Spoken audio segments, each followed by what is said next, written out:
We never see any famous people or spiritual teachers advertising that they were a terrible person in a past life. But we definitely see people advertising how amazing they were. But this is only one of the problems I see with past life work in spiritual circles these days. In today's episode, I want to illuminate the subject of past lives. I want to talk about what really the purpose of the incarnational journey is, why past lives matter and why they don't, and also when it may be appropriate to have a look at past life and when it is not. Now, all of this is based on my years of experience and my own foibles. As you know, just like in my book, Initiation, I tend to share a lot from my own experience, and not the experience where I did things perfectly, but the experience where, looking back, I can admit I wouldn't do that anymore, or I would choose a different way. And I'm sharing this here because that is a great way to describe the soul's journey as well. The soul records experiences. And I studied and learned all about the soul from my root teachers and spirit family, Inner Quest Metaphysical Church. So if you want to go on a deep dive, I would recommend their year-long metaphysics program. The soul's purpose, essentially, according to the soul, is to have experiences. And experiences are how we learn. We gain the most experience.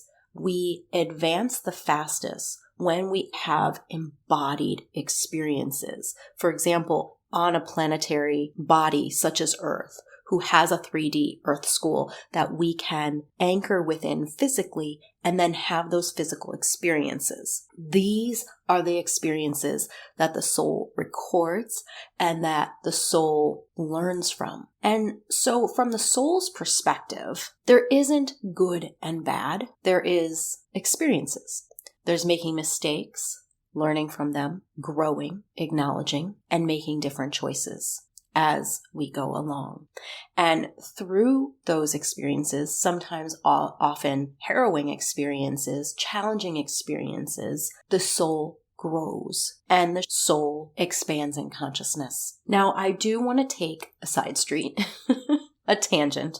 That is a very relevant tangent here to say that I have seen people use the soul's perspective as a way of spiritual bypassing, as a way of avoiding, justifying some sort of horrific event experience. Something terrible happens. Oh, their soul must have chosen that. Their soul must have orchestrated that. So just because from the soul's perspective, there is really only experience. Here in the 3D world, as a human being, there is polarity. There is our own internal truth meter and what is good, what is bad, what is right, what is wrong. We are not meant to be living from a soul perspective as a way of avoiding or disengaging from the suffering of the world.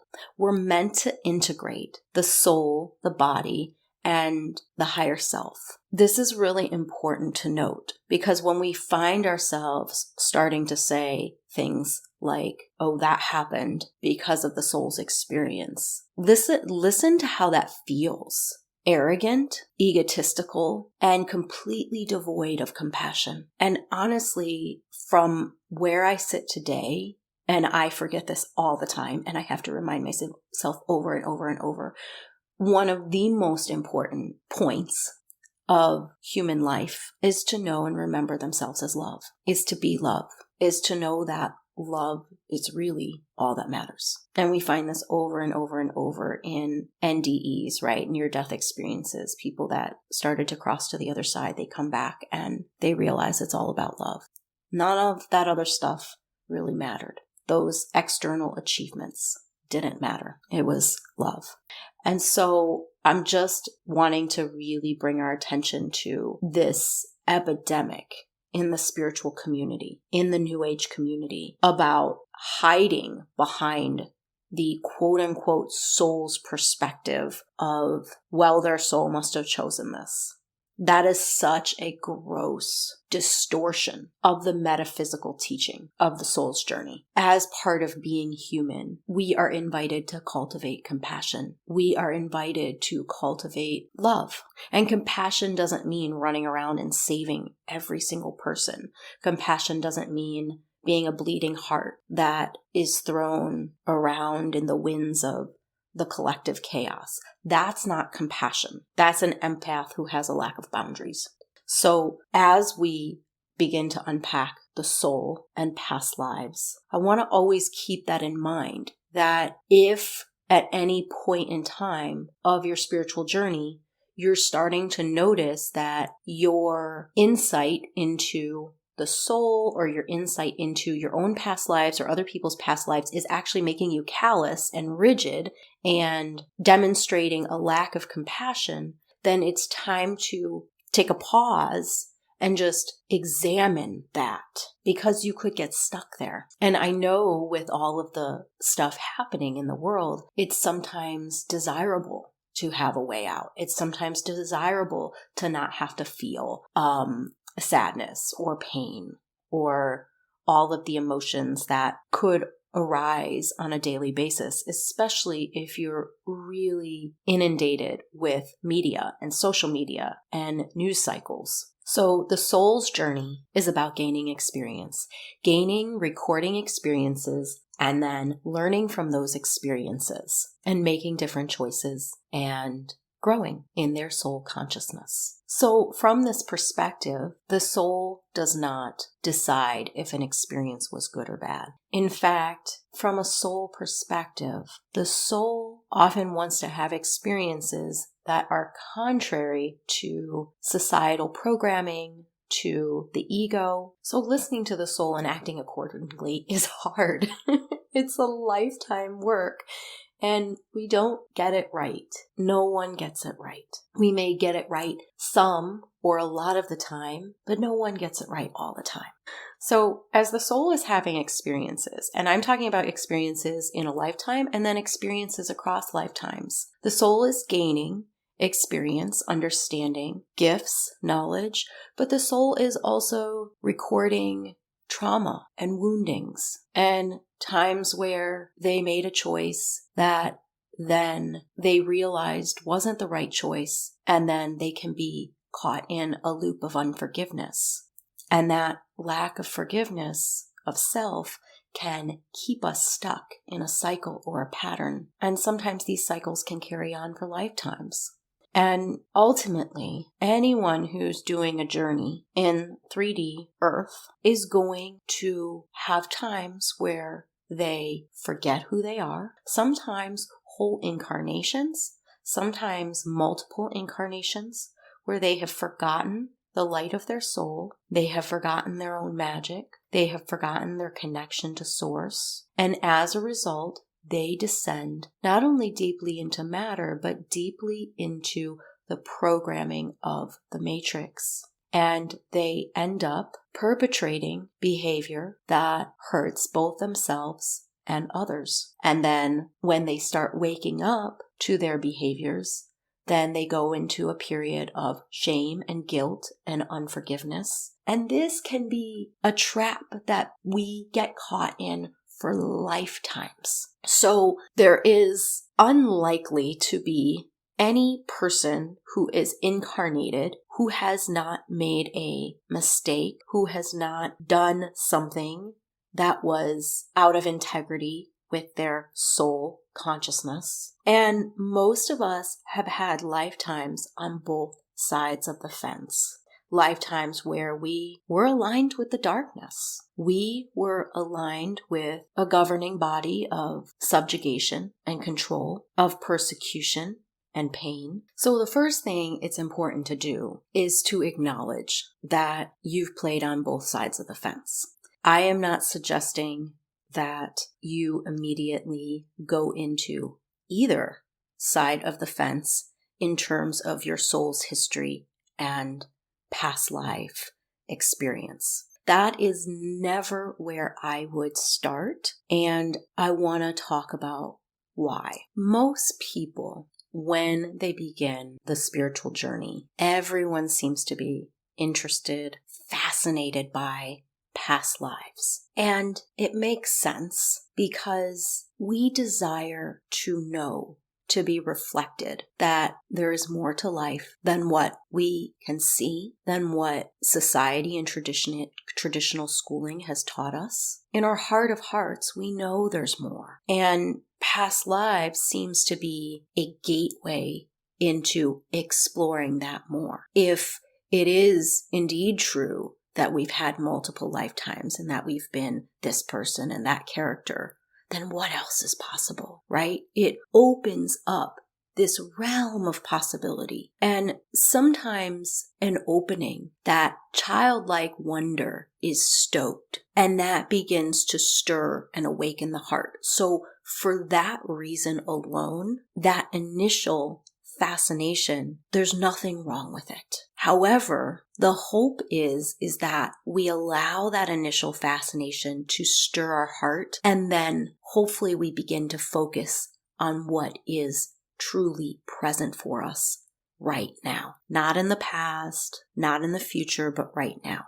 Unfortunately, what I see over and over again is people becoming obsessed with wanting to know their past lives. And most of them don't want to uncover the past lives where they did quote unquote bad, the past lives that now they would maybe regret or feel feelings of shame. But they want to know the past lives where they were something wonderful and important. And what this can create is a path or mode of escapism. This can also create delusions of grandiosity.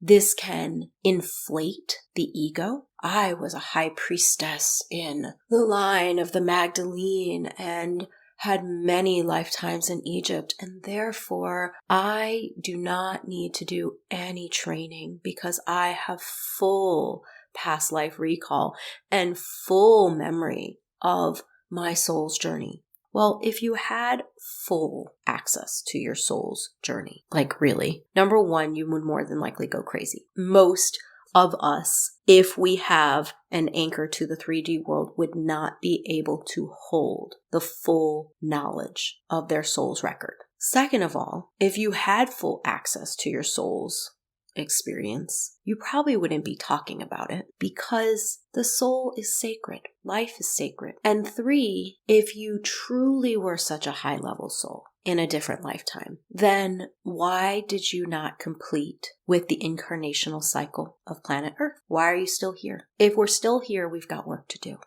Are there masters on the planet? Have there been masters on the planet that have full access to their soul and choose to be here to support other souls? Absolutely. But they don't brag about it on Instagram. I have never known one enlightened master to actually name themselves as enlightened. And they definitely don't talk about their past lives because they don't need to. You see, if a past life gives you clout or gives you some form of identity, then that is a good red flag to indicate that we're maybe working with past lives in a way that is keeping us trapped. Think of the example of a washed up artist focusing on the good old days, right? It's the same thing. We're invited to be here now. So, with that being said, when does it make sense to have a look at our past lives? I personally, first of all, would never take a client on a journey to connect with a past life because they came to me and said, I want to learn about my past lives. If you are meant to know about a past life, any one of your incarnational experiences, it will come forward when it's good and ready. It will come forward when it will be helpful to your soul's journey.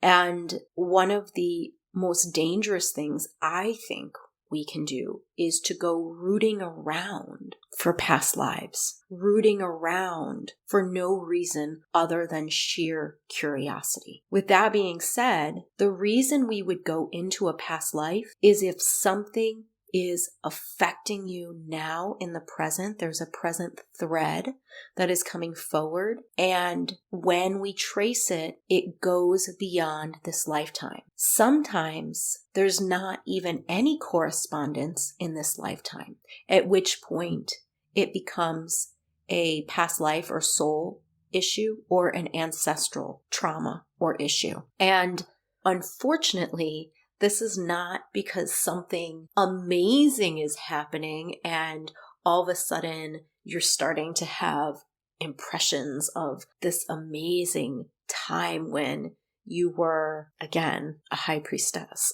or some cool lifetime.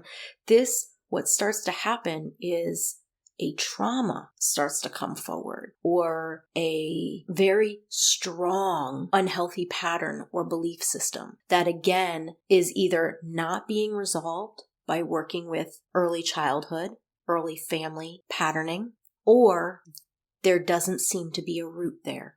Now, some practitioners get a feel for when it's one versus the other. And one of my teachers used to say that you had to truly go to the root of something.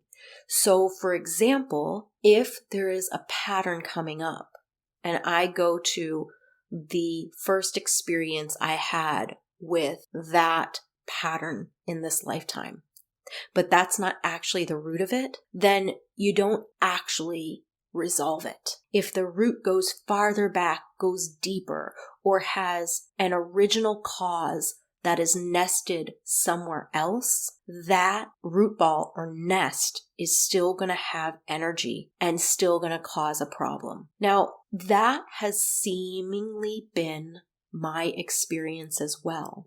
However, all of life is this holographic experience. So all time is really now, right? And as we anchor in the 3D experience, we basically have this agreement with linear time.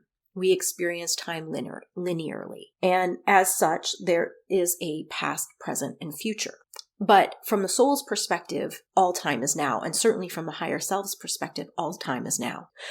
So that would perhaps then lead to the ability to be able to heal and resolve an issue no matter where you touch into it. Whether it's upstream or downstream, it's all the same. If you touch into it here, you resolve it there.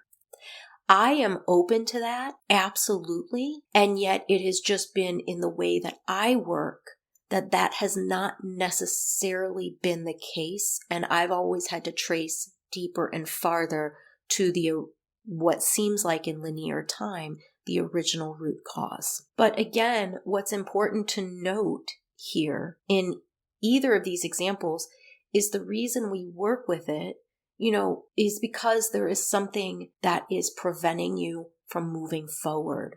There is a blockage. And so we don't come to a practitioner session and say, I feel great. And let's go looking at my past lives that have caused me to feel great. How silly is that? I feel great, then let's keep on keeping on. Let's keep doing what we're doing. But that's not why most of us find ourselves in front of a practitioner, is because we feel great. It's usually because something is getting in our way. Something is feeling like we're stuck or like we're going around in circles, right? And then we are called on to another layer of our healing journey. So in my experience working with past lives, we work with them when they present. I absolutely do not believe we go rooting around for them. Now, you're probably asking at this point, because if you've read my book, I obviously mention a past life or possibly ancestral connection of a lifetime where there was trauma.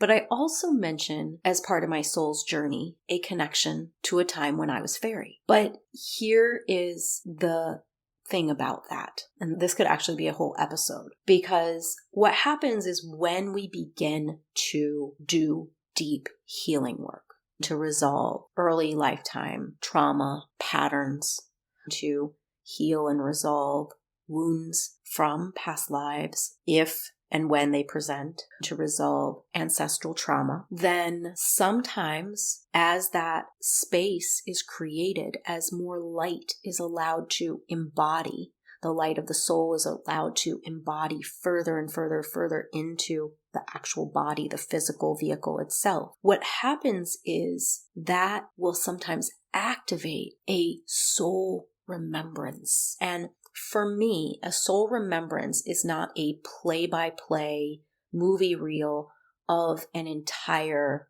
lifetime. I don't have a play-by-play movie reel of an entire lifetime I spent in fairy. I just don't. It's more like impressions. It's a felt sense, or it's a snapshot of, or an image of a moment in time that may or may not have happened, and may be just how my person of who I am now is configuring it to have and gain an understanding. But what starts to happen as we reclaim more of our true self, as we allow more light in, as we love ourselves more, to allow more light to inhabit our physical form. As this begins to happen, that soul memory, that soul remembrance awakens within us to simply become a knowing. And a way of giving yourself your own self-test around that is, if it is attaching you to the past and you start wanting to recreate the past or go back to that time, then we know that we're not really truly allowing that calibration between body and soul to happen in this lifetime. Because generally, when a soul remembrance begins to happen, it's so that you can be more of who you are here and now. So you can be more fully you, more fully human here and now. As we inhabit ourselves, as we take up more space within ourselves as well, we tend to invite those extraordinary and profound gifts that are innately, inherently part of our unique energetic expression, our unique medicine, to awaken, to come forward, to come online. And so in this way, oftentimes there is a reclamation of knowledge, wisdom from the past that comes forward. But again, I don't experience this as, for example, a whole tome of written out source text from an ancient lifetime that now I'm bringing forward into this lifetime. Instead, it tends to come forward as embodied wisdom. You just are the wisdom. You don't have to pontificate or rewrite an ancient scripture that's been lost. You simply are the living wisdom. And so in this way, we are, yes, reclaiming our soul gifts. But I find this to be a very natural and organic process, rather than one where we are rooting around and going on past life journeys to excavate memories, gifts, and then bringing them forward. This is a natural process that is rooted in divine timing, a timing that we can't force. And if we try to force it, whether that's in the space of a practitioner or by ourselves, what ends up happening is we can cause damage. I worked with a naturopathic doctor for a bit of time, and she had a very, very powerful perspective on detoxing and cleansing. So prior to working with this naturopath, and this was back in, 2010, 2011, prior to working with her, I had done a lot of detoxing and cleansing. And a lot of this was very harsh detoxing and cleansing. I can't tell you how many liver cleanses and colon cleanses I did. There was a period of time when I was doing it every month because I believed that my body was so toxic from recreational drug and early alcohol use that I needed to cleanse. That, and I was having some health challenges at the time. So I began this very, very harsh cleansing regimen.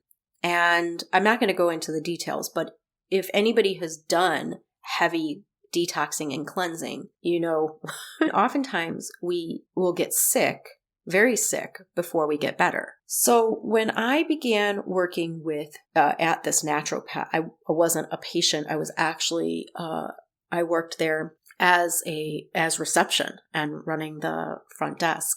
And I learned so much from her, one of which was that she absolutely did subscribe to cleansing and detoxification when the body was so toxic that it was creating a health concern. However, it was extremely gentle. And in fact, contrary to a lot of what's out there around, oh, you should be getting sick, that's normal.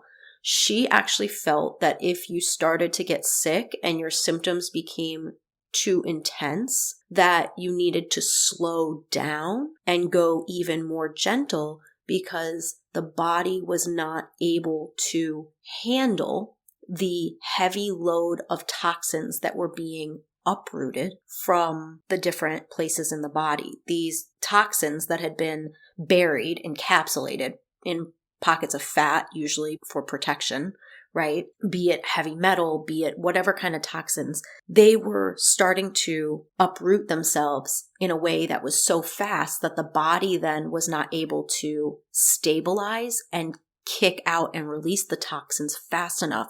And so your system was on overload and it was causing you to get sick.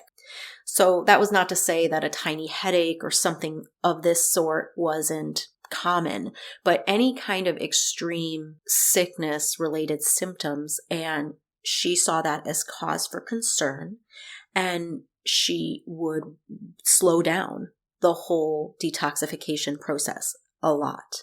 And this was a huge revelation to me because I then now even think of this in the context of past lives and trauma work and woundings.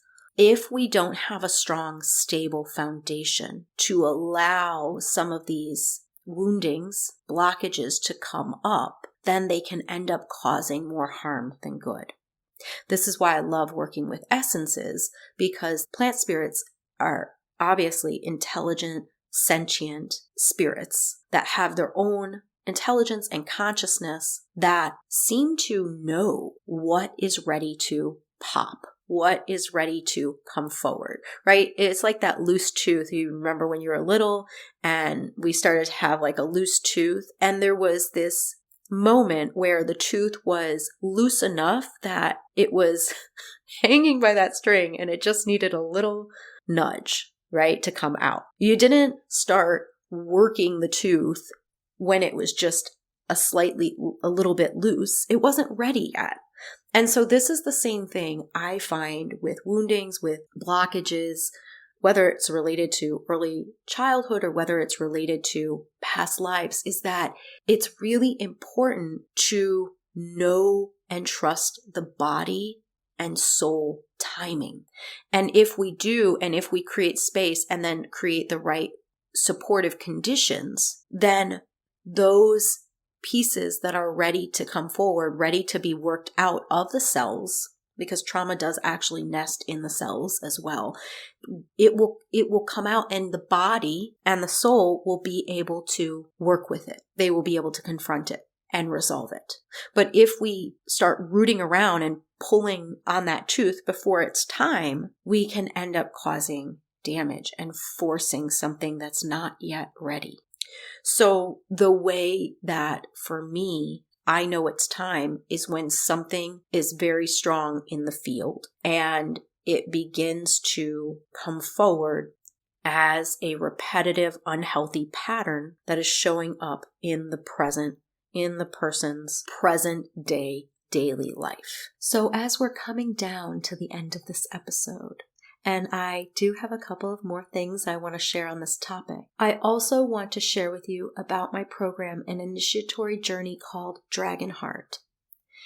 This program incorporates a lot of what I've been talking about in this episode. A lot of the themes of supporting the soul's natural timing, of creating a beautiful experience for the soul to grow and expand in consciousness, for soul remembrance and healing to take place. This journey that I will be leading is a great example of, I feel, an integral way of doing deep soul work at this time. And of course, this whole journey is going to be led and co-created in connection with the dragons. And in particular, we're going to be working with our sacred and shared history with the dragons. So this 3-month online quest starts on March 21st.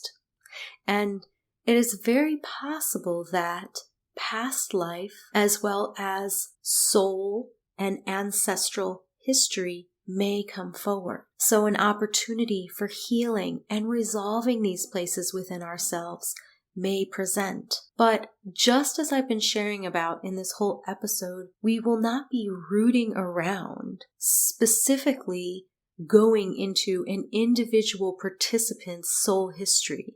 We're not going to be doing that. We're not going to be doing past life journeys, for example, to find out what our lifetimes with dragons are. Instead, there will be a beautiful, safe, supported, and held container anchored in the heart of Gaia. Conditions will be created within a space of love to allow any aspects of self, any woundings, or unresolved issues connected to dragon to come forward that are ready to come forward, to allow healing to take place that is ready to take place. So instead of going and rooting around for past lives, the conditions are created, the alchemical conditions are met to allow the soul, the body, to feel safe and supported, while also having the tools to meet and greet that which arises in the here and now from the heart of dragon and from our own hearts. This is a very, very different approach, and yet it is extremely powerful and allows for natural, organic soul growth, consciousness expansion, healing, and true co-creative partnership with the sacred forces of Gaia, known as the dragons. This is an opportunity for us to come together, human and dragon, and to heal that which is present. And yes, will we be exploring the history, the shared history of human and dragon? Absolutely. But that is going to be from a Gaian standpoint. We're not going to be rooting around for a particular individual, their movie reel of their past life connected to dragon.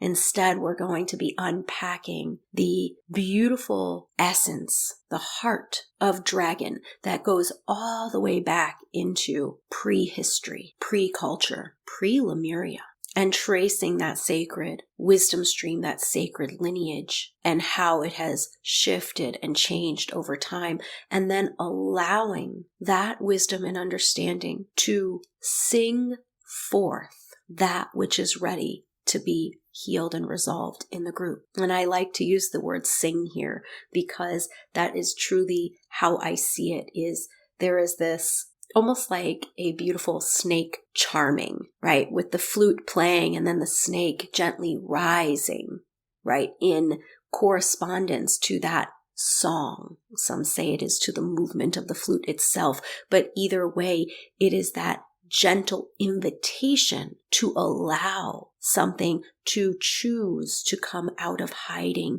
and reveal itself if it wants to, rather than chasing something and going to find it in its dark closet when it has no intention of wanting to come out at this time. That can create more trauma. And so, of course, in this journey of Dragon Heart, the essences are going to be part of this experience to support us, to invite us into healing and remembrance. But again, and I can't stress this enough, within Dragonheart and in general, this is not a forcing. It is a creating the proper conditions, and then it is up to each soul. It is up to each individual soul to choose healing or not. And this is not a good or bad. There is no judgment. There is no better or worse or hierarchy. In fact, this becomes an opportunity to allow ourselves to be exactly where we are. And that in and of itself is a great quest, is it not? We have to trust our soul's timing and past life work. And I would go as far as to say soul work and allowing soul remembrance to take place is extremely important and powerful, but it needs to be done with care, with respect for the soul's individual journey and timing, not the practitioner's timing, not the collective's timing, but the soul's timing. And so Dragonheart is a journey of reclaiming our magic, of remembering ourselves as magic. But our magic is rooted in our soul and is rooted in our connection to Source. And in order to be fully present to that connection, to allow that connection to fully inhabit our physical body, oftentimes a great deal of healing needs to take place. And so that is the invitation of this program in particular, is allowing the healing to take place so that we can truly remember ourselves as magic. And the dragons have everything to do with this. This is truly an invitation into expanding our soul consciousness and growing into the next octave of expression of consciousness. I might even call this a pathway or an invitation to embodied ascension. But ascension has so many connotations. If you at all associate it with leaving this place, leaving the body, any kind of escapism, that is not what I mean at all, which is why I tend to use the term mythic embodiment, which arose from my soul as a term that I have coined, mythic embodiment or embodied mythic reality. So enrollment is open for this experience. And if it calls to you, I would invite you to apply, which is how you begin the enrollment process. Now, finally, the final thing I want to say about past lives. We are vast creatures. Each and every one of you is so vast. And yet we are here to have this experience that we are having now. And where those two energies intersect is this beautiful blossoming doorway, this heart portal of true soul remembrance, which is about awakening the light of your soul in your physical body, allowing that light to become the medicine that feeds and sources you and also blesses others, blesses the world, aligns you with true service. I hope this episode has given you much food for thought, much to consider and ponder and chew on. I acknowledge that some of my ideas may not be popular because having a past life as a high initiate in Egypt is quite glamorous. The true journey of healing and soul remembrance is not about getting yourself on the board of who's who across history. It's about being who you are now, but not your trauma and your patterns and your beliefs that may not even be yours, but truly allowing your unique magic, your unique soul light to inhabit your physical vehicle, your body, to allowing the pure love of your soul, of spirit, to flood you and to be so pervasive, so expansive that it flows out and blesses the space around you, blesses the people around you. Thank you so much for gathering with me in this space. I am clearly on a mission to re-enchant the world. through these mythic story weavings and sharing of these expansive and thought-provoking topics. So let me ask you, have you ever felt the swirling of remembrance in your heart, as if the mystery of life is whispering to you? If so, you might relish my book, Initiation, My Fairy Soul Awakening. It's an epic memoir that will take you on a mystical journey of remembrance, from the mountains and jungles of Peru to the sacred hills and wells of Avalon, to a mysterious island in northernmost Scotland. This book is an odyssey encoded with living myth, magic, and mystery. It's a tale of healing, synthesis, and becoming. But it's not just my story. It's a story that resonates with the human condition, our struggles, our triumphs, and for those of us who feel an inexplicable but very palpable connection to fairy. I invite you to immerse yourself in this transformative adventure, to explore the depths of your own soul as you journey alongside me. So, my dear listeners, I encourage you to visit my website at diamirarose.com to find out more about the book, or hop over to wherever you purchase your books and get your copy today. Thank you so much for being a part of the Elemental Whisperers community. Stay tuned for more enchanting stories and encoded transmissions. Until next time, may your path be filled with blessings and the wisdom of this world.